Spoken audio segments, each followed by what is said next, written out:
First of all, I want to thank you guys for allowing me to come out here all the way to the city of Torrance. It's probably my first time really spending any time in Torrance. I've never come here. We live on the other side of the planet, so we're in San Bernardino Riverside, so this is like it's a journey anytime coming on this side over here. In Torrance. Has anyone here, has anyone lived on that side? We go for Qurbani only over there. Only Qurbani? Yeah. Okay. So the topic of today's lecture is Millennials Rising. So how many people know what a millennial is? Millennial? 1, 2, 3. Can anyone explain what a millennial is? Briefly? You want to go for it? You go. Well, the thing is this, we have divided the generations, like baby boomers, and the next generation, and the next is the millennial. Like. So those who were born after 1980 to 2002 or something, and that was called those millennial. And that's basically pretty much how the challenges they have, how the social changes they see around them, and what type of step they take. So sometimes the demographic is very important to understand the generation to generation. So that's basically the topics. Okay. So those are millennials. Millennials are the people mainly between the ages of 18 and 40. But one of the interesting things about millennials, though, is that the millennials are the majority of Muslims in America now. So if you take the Pew study did a research on Muslims as a whole in the United States, and the majority are millennials. So it's no longer, the immigrant generation or the indigenous Muslims. It's this new group of, millennials that have come about, and they're forming their own culture. They're looking for their own identity, and they're looking for a place to belong. And I think one of the biggest challenges with millennials is that I think they feel a little bit too comfortable in this culture here.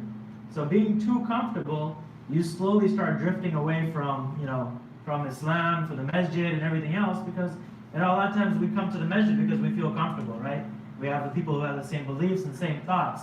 But as, the community expands and the younger generation starts accepting some of the normal behavior and the culture around here, they slowly start drifting away. They start finding their own things to do, and you'll find them slowly not coming to the masjid as much.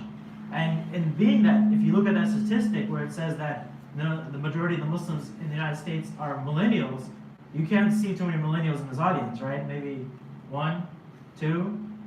Are you millennial? Yourself? 1, 2. And me? Yeah, see? Yeah, there's only 3, right? And you go to a lot of masajid and the same thing is there. Because there's a huge cultural gap. There's a disconnect between, where they fit in society. And for us, we've seen, a lot of organizations, they take different approaches on engaging young people.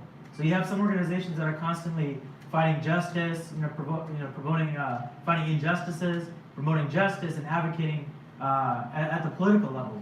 But one of the challenges that happens when you do everything politically is that there's a decline of people that actually want to do anything after politics are there.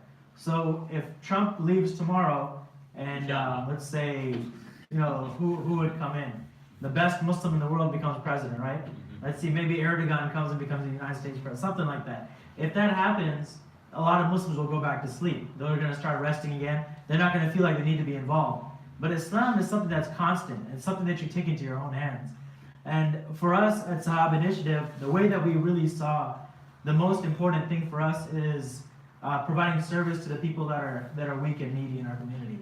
Because we do services across different countries, but in our own community, we need to be able to service those people and also have a connection. Because when you serve someone within your own community that's homeless or is suffering, your community learns a lot. A lot of young people, they take on and understand what life is really about, what the struggle is about.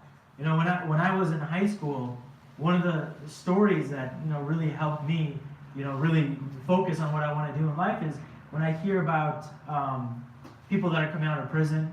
I've had the opportunity when I was in high school to listen to people that were in prison and about their regrets in life, right? If you see someone who's spent their life in prison, they'll tell you all their regrets, all the issues that they went through. And for a young person, when you hear something like that, you say, okay, I know it helps you focus and say, I want to do something different in my life.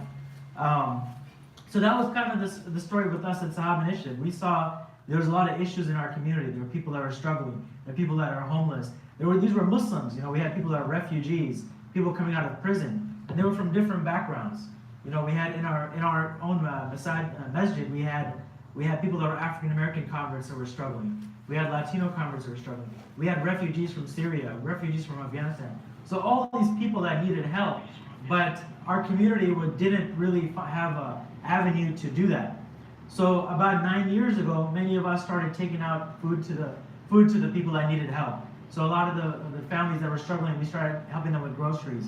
We started helping them with rental assistance. We started collecting money. And over the years, what we did it slowly for many years, and it grew. So over years, we started off by giving out $4,000, right, every year. And we were in high school, and then next year we gave 10,000. Next year 20,000. Until now, we give out almost 200,000 to the families, and we have a food pantry. And we're consistently focused on providing the services to the family because we feel this is very important.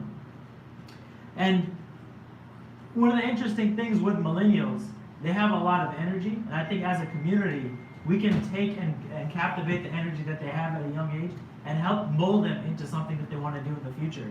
So for us, we were given the opportunity at a young age to get some finances, get some support to help us grow. And I think every young person is looking for that opportunity in our community. So if you find people and you give them just a little bit of a push, a little bit of some sort of support system, they can grow.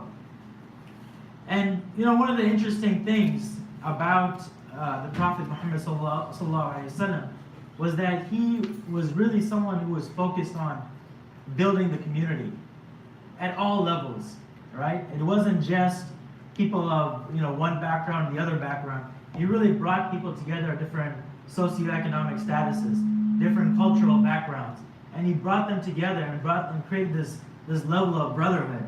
And if you look at what the Prophet ﷺ did with the Muhajirin and the Ansar, right? What he did was he brought the people that were wealthy and the people that were poor and build this bond of brotherhood. They built this mentorship model where people that were struggling and the people that had wealth, and brought them together and helped them mentor each other, because they both are learning from one another and they're providing resources, and the community grew this way.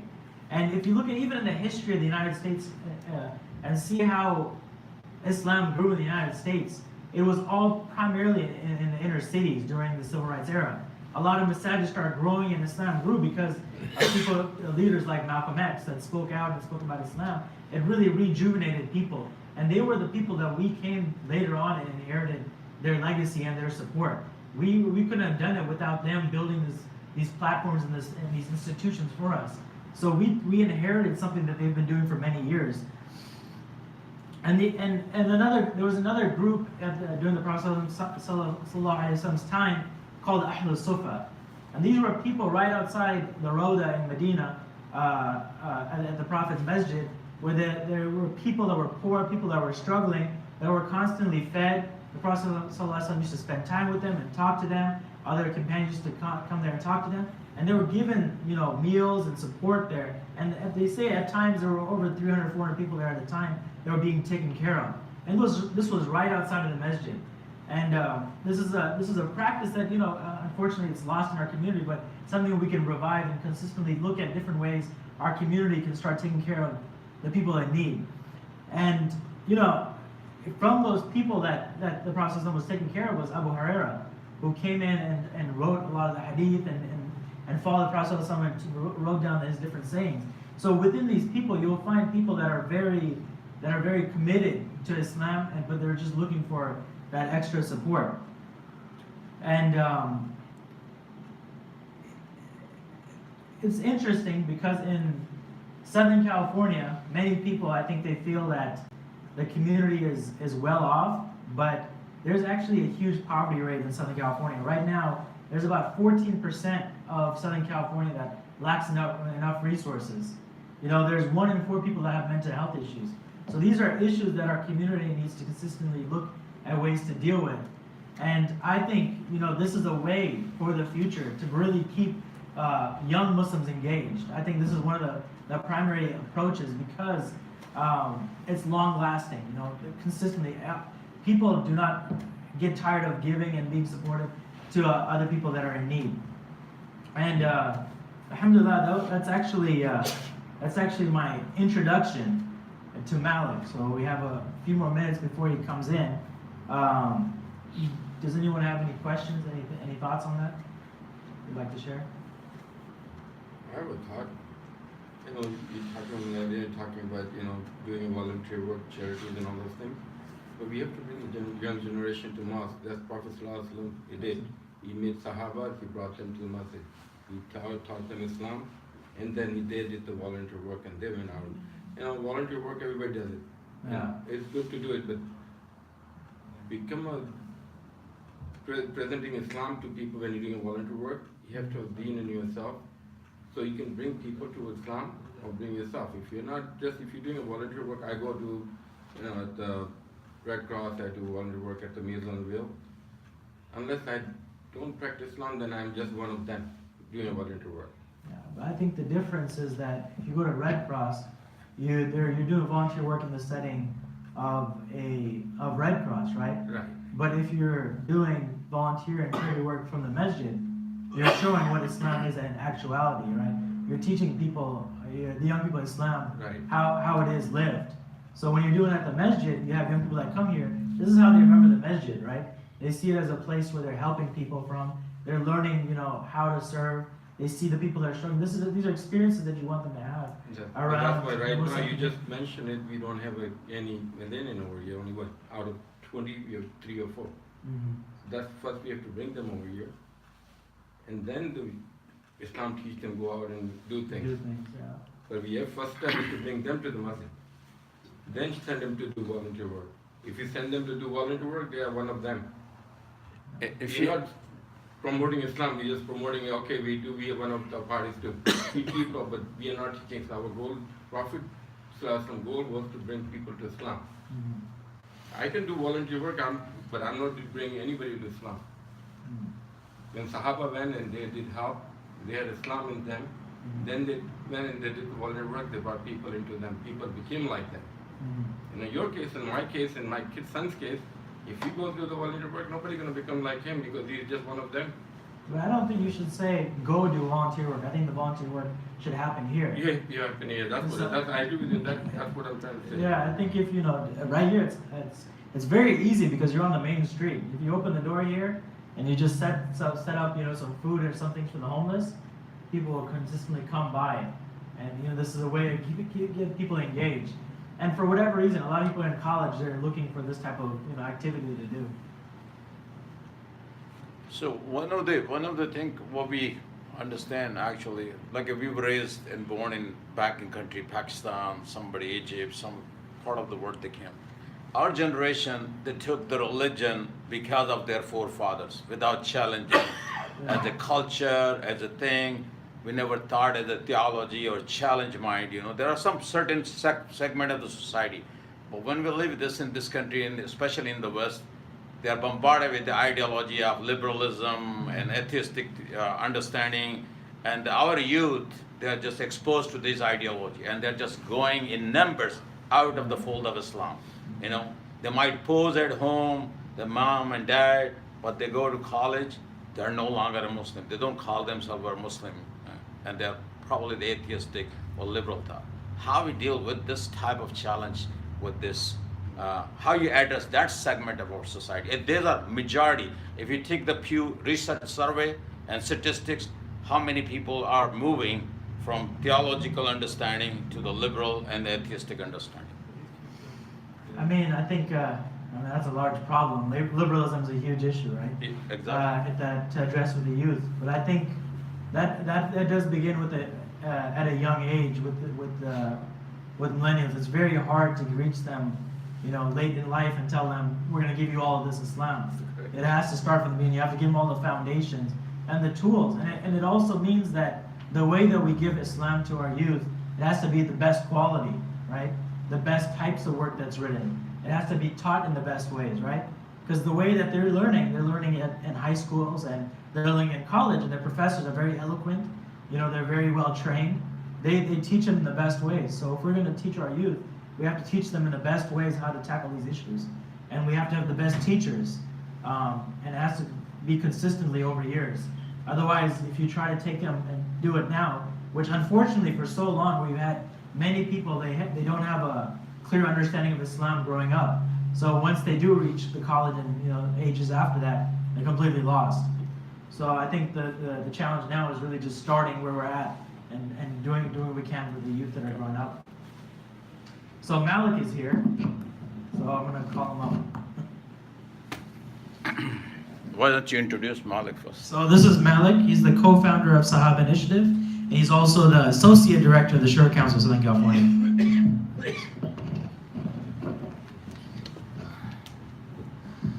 بسم الله والحمد لله والصلاة والسلام على رسول الله وعلى آله وصحبه من والاه. رب اشرح لي صدري ويسر لي أمري واحلل عقدة من لساني يفقهوا قولي. اللهم اجعلني خيرا مما يظنون واغفر لي ما لا يعلمون ولا تؤاخذني بما يقولون. اللهم نسألك علما نافعا وعملا متقبلا ورزقا طيبا.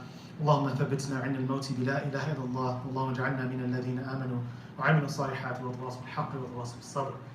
السلام عليكم.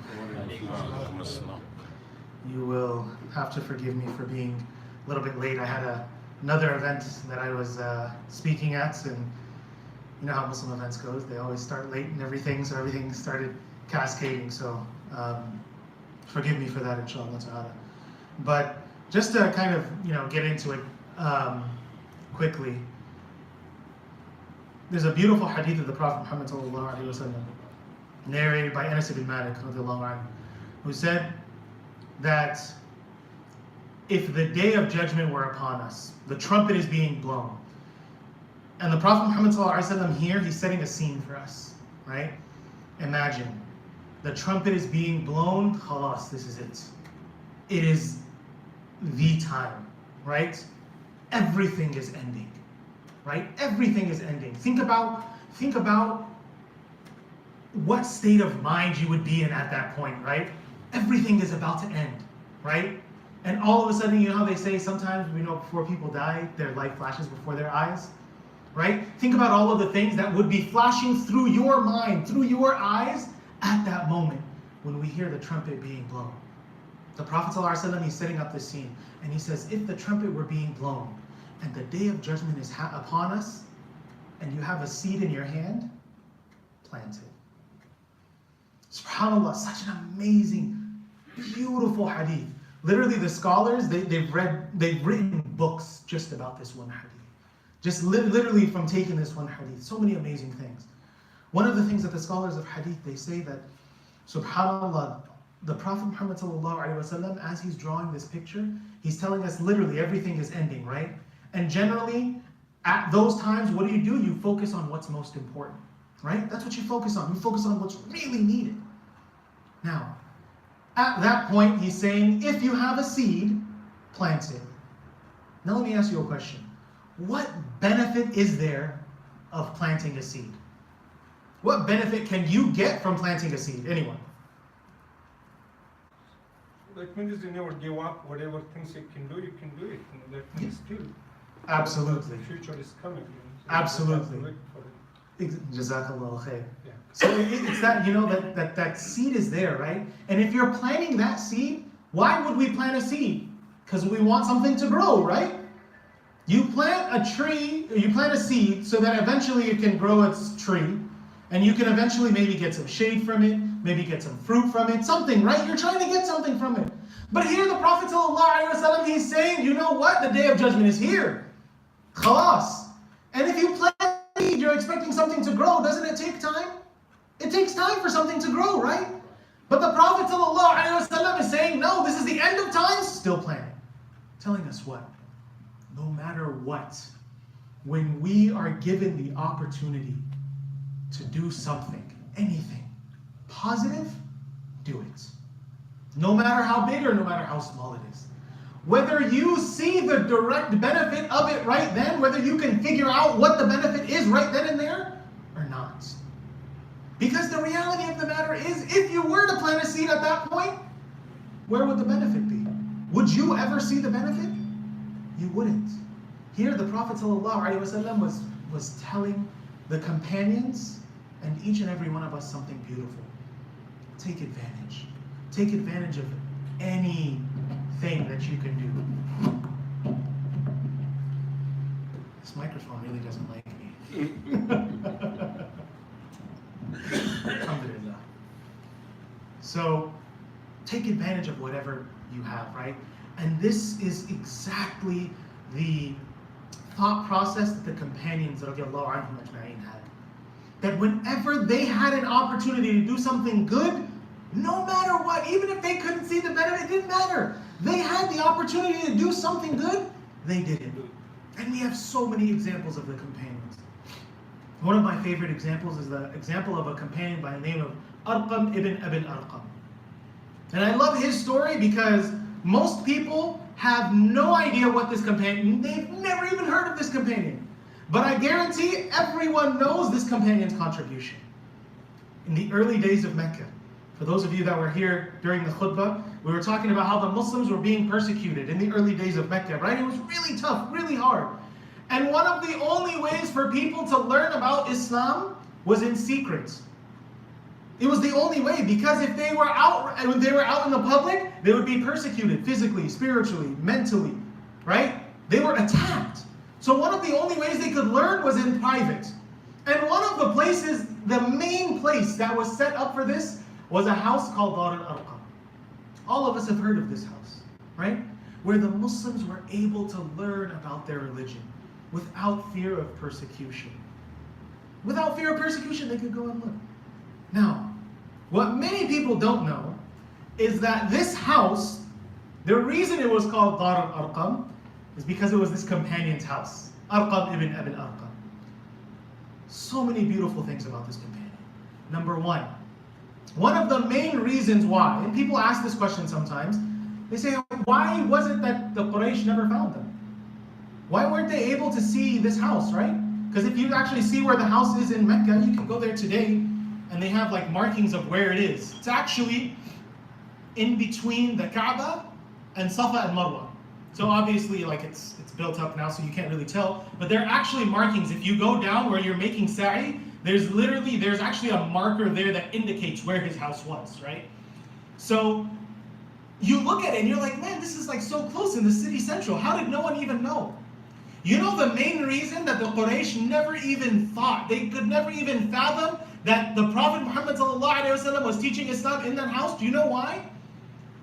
Because Arqam's tribe didn't like the tribe of the Prophet Muhammad ﷺ. So they said because those tribes didn't like each other, there is no way that Arqam would be Muslim. Showing what? Right off of the bat. That you know what? Islam supersedes this tribalism. Islam supersedes all of this, and when we supersede it, we can do amazing things. Second thing that's amazing about this young man is that he was a young man. The narrations say that he was between 15 and 16 years old when he actually opened his doors for the Muslims to come in. And do you know what he said? He said, listen, I'm not a rich person. I'm not someone who's eloquent. I'm not someone who is powerful, who has status, but I have this house. And that's what I can do. You know what I can do? I can leave my door open so people can come in. That was what he could do, so he made sure he did it. Look at Umar ibn Khattab radiallahu ta'ala anhu.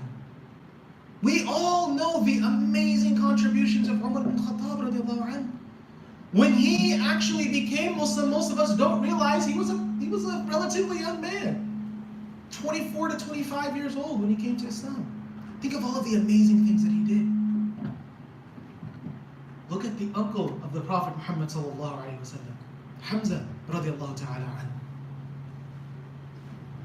One of the most amazing companions there was. In fact, when he became Muslim off of a whim. Literally, he saw an injustice happening to his nephew, and he said, I believe in him, just to protect the Prophet sallallahu alaihi wasallam. And later on, Iman entered into his heart. Now, years later, after all of this happened, once Hamza radiallahu anhu, Umar radiallahu ta'ala anhu, they're all in the house of Arqam ibn Abil Arqam. And the Prophet ﷺ is teaching them. And Umar radiallahu anhu, he was known as kind of a fiery person, right? So he said, Ya Rasulullah, aren't we on the truth? Aren't we based on the truth? Are we on the right path? Didn't Allah give us izzah, that honor? Why are we hiding? The Prophet ﷺ said, you're right. So for the first time, from the house of Arqam ibn Abil Arqam, this young man, Umar radiallahu ta'ala an, and Hamza radiallahu ta'ala an, they both led a group to pray in front of the Kaaba for the very first time. For the very first time, the Muslims were able to pray in front of the Kaaba with no fear. All facilitated by something so small from one companion, Arqam ibn Abil Arqam. See,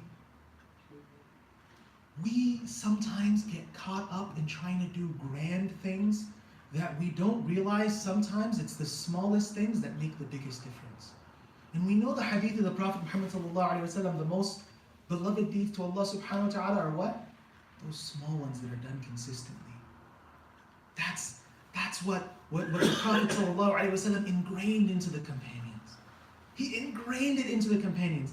And that is what they ingrain into us. We have to follow their example. That's what we are supposed to do. You know, once, one of the great tabi'is was asked by someone, he said, what is Islam? And he said, Islam, ibadatul haqq wa rahmatul khaliq.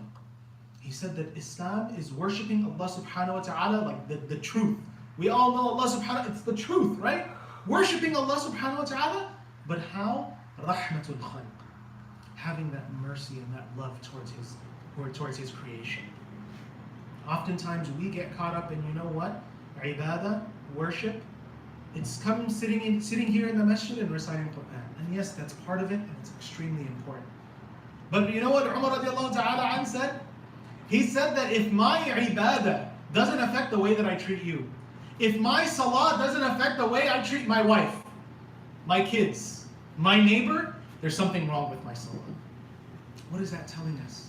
That's telling us that our ibadah, it's supposed to manifest itself in our actions. It's not enough for me to just say, I am a Muslim. I am a good Muslim. It has to be translated into action. And how is it translated into action? By the impact on the people we have around us. One of my favorite hadith of the Prophet Muhammad ﷺ, where he says, and once again, you'll find a lot of hadith of the Prophet ﷺ where he says, the most beloved people of Allah are these people. And he's giving us all opportunities, because sometimes, we'll hear something, and we say, you know what, I can't do that. But you know what, Allah subhanahu wa ta'ala gives us so many chances. The Prophet Muhammad ﷺ said, the most beloved people to Allah subhanahu wa ta'ala are who? Those who are of benefit to people. Those who bring benefit to people around us. That's what our religion teaches us. That's what Islam teaches us. It's not just enough for me to say I am Muslim and for me to come to the masjid 5 times a day and to be reciting Quran in the masjid and everything. If that doesn't affect the way that I'm treating the people around me, if that doesn't affect the way that I'm treating people outside, I'm missing something. There is something that is missing. That is at the essence of our religion. And that is the teaching of the Prophet ﷺ. It's not enough for me to just say it. Again, Umar radiallahu anhu, he was like a gem for these. Once there was a man who was in the masjid. Umar radiallahu anhu, he saw him at Fajr. Then he saw him at Dhuhr. Then Asr. Then Maghrib. Then Isha. Then the next day, same thing. Then the next day, same thing. So after the 3rd day, he comes to him and he says, oh, Shah, I've seen you here every single day. And the man, he says, yes, I don't leave the masjid. He said, you don't leave at all? He said, no, I stay here. He said, do you have a family? He said, yeah, I have my family, but I leave them. Umar radiallahu ta'ala literally drags him. He's like, come outside. You can't, it's not just enough for you to just be here and worship Allah subhanahu wa ta'ala. Part of your ibadah is out there helping people. It's not just enough for you to just stay in your ibadah. Your ibadah has to manifest itself in action. That is what Islam is. That is the true manifestation of Islam. And if we truly want to change our society, if we truly want to change people's opinions of Islam, we have to go back to our roots. We have to see what the Prophet Muhammad ﷺ did. If you look at him, literally, he transformed the entire area where people, the Persian Empire and the Romans, they used to say, you know what, this area, it's nothing. It's not even worth fighting over. They were trying to conquer the world. They're like, we don't want to conquer this. It's not worth it. And just a few short years, subhanAllah, look at Islam, it becomes the global superpower. What was it that transformed? It was the Prophet Muhammad sallallahu alaihi wasallam knowing and understanding and teaching each and every one of us, the companions, and through them, teaching us that it's not just enough for me to be quote unquote enlightened. That which we learn through our deen must be exemplified in our actions. And when we truly embody Islam, that's when we'll be able to benefit the people around us. That's when we'll be able to benefit the society. And it was when these people, they saw the benefits that Islam brought, that's what softened their heart towards the message. And that's what actually brought them towards Islam. So this is what our goal is. Each and every one of us as Muslims, our goal is to learn our deen, but not just to learn it so I can quote things. It's to learn it so I can embody it, I can practice it, and I can truly change the society around me. Because that is when we'll be able to change all of the negative perceptions about Muslims and Islam. So I ask and I pray that Allah subhanahu wa ta'ala makes each and every one of us amongst the people who are true drivers of social change. Because that in so many ways is at the heart of our religion. It's changing ourselves so that we can change our society. I ask and I pray that Allah subhanahu wa ta'ala blesses each and every one of you for being here. I ask and I pray that Allah subhanahu wa ta'ala blesses this masjid. And I ask and I pray that Allah subhanahu wa ta'ala allows each and every one of us to be the means by which each and every one of us and the people around us are entered into a Jannah. Inshallah. If there are any questions or comments, inshallah, we can go. MashaAllah, it is very good. When I don't like something I say, but MashaAllah, it is very So good. he was earlier question regard to that if you're just like go volunteer to community. So what will benefit to non-Muslim to bring it to Islam? So what will be the best way? Either we preach in through masjid or to invite it to the masjid, we volunteer here or be outside, to contribute like homeless, some other people or needy people. So I, in my opinion, Allah knows best, I actually think both. I think both have to be done. I don't think it's enough for us to say, no, we're going to bring everyone into the masjid. Because there's a reality of life is that there will be some people, no matter how much you try and get them to come, they're not going to come. So at the center of our lives should be the masjid. But we also have to understand, you know what? The Prophet ﷺ, everything he did, the da'wah that he did, it didn't only happen in the masjid. It happened outside of the masjid. You look at the companions, radiallahu anhum ajma'een, they went out to places where they were the extreme minority, literally the only Muslim. What were they doing there? They were going and they were partaking in what was happening in the society. When you look at Islam in China, in Malaysia, in Indonesia, these were Muslim business people that came and they spread Islam. How? By literally people dealing with them and saying, I've never seen like people who are so honest. Literally,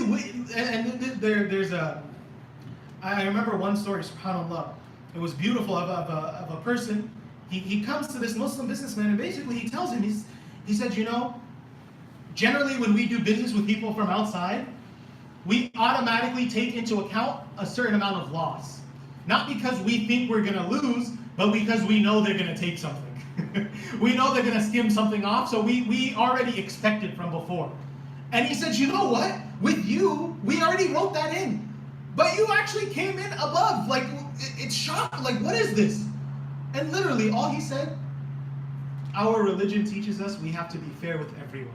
Because if I don't take it into account with you, God is going to take me to account in it on the day of judgment. Or blown, like, what makes someone think like this? That's how Islam spread. So we have to be in all arenas.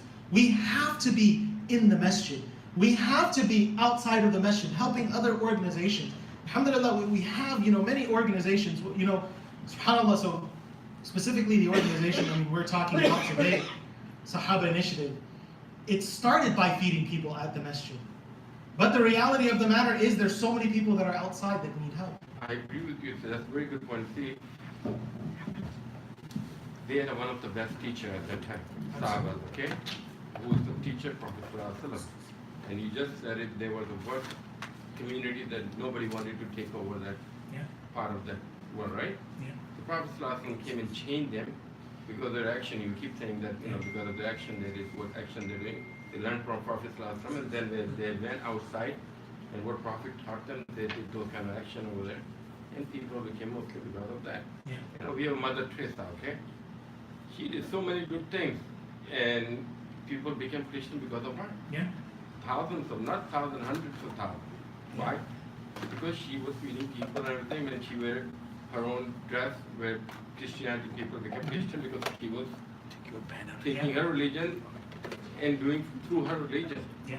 Over here, what my question to him was, my son will go and do some kind of thing, but he's, mashallah, you have a sunnah in your face, When you're going to do something, people look at you, okay, this guy is Muslim because looking at his face, just with your beard.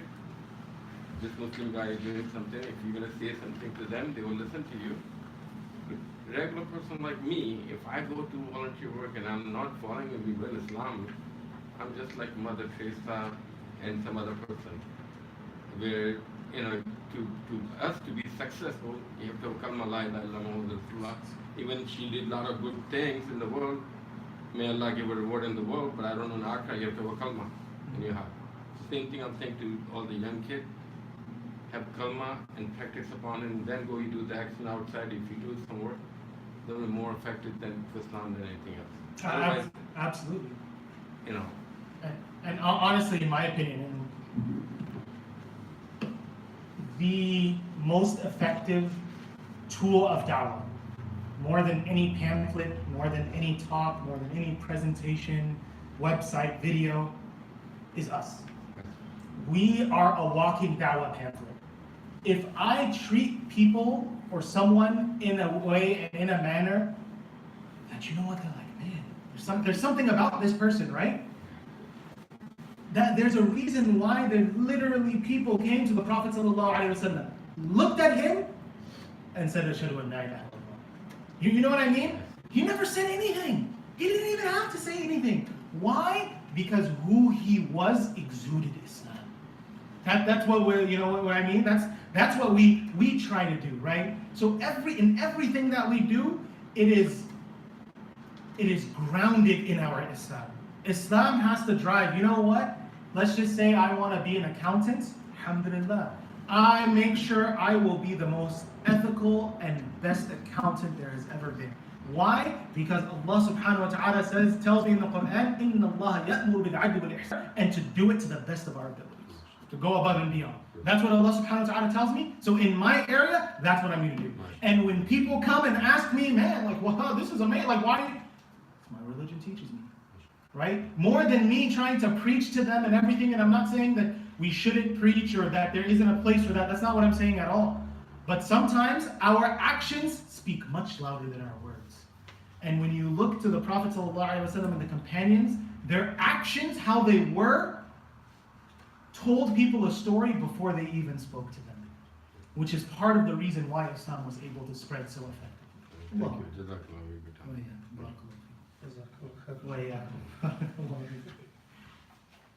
Any other questions or comments? Did you already?